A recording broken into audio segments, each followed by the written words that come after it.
Welcome. In this video, we are going to show how to install OmniVista Terra.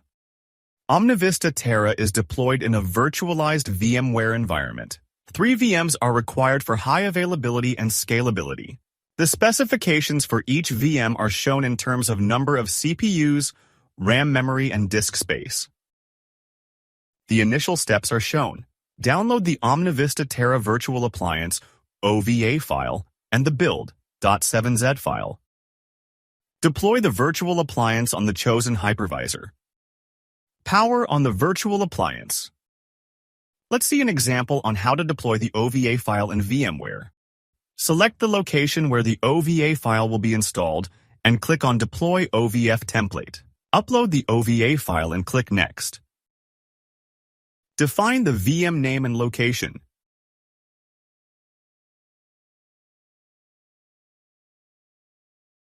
Make sure that the resource is compatible.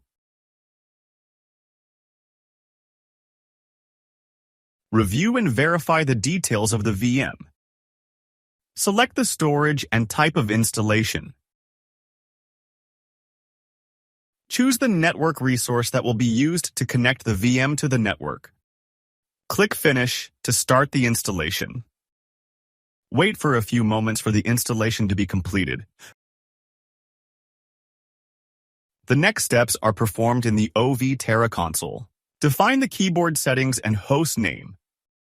Set the IP settings and password for the OVTX user.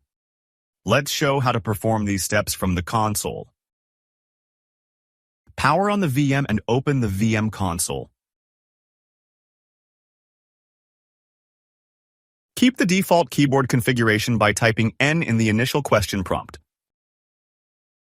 Define the host name. Configure the IP address. Subnet mask. Default gateway. DNS servers. Primary DNS server should be able to resolve myovterra.myovcloud.com. For instance, the primary DNS server could be set to your company's DNS, and then the secondary DNS server could be any of the default ones shown in the configuration. Set the password for the OVTX user. This user is for console access only. The VM will reboot with the supplied configuration. Repeat the same procedure for the second and third VMs. Similar settings can be defined but with a different IP address for each VM. The next video will demonstrate how to continue the initial configuration but now from the OmniVista Terra web admin interface.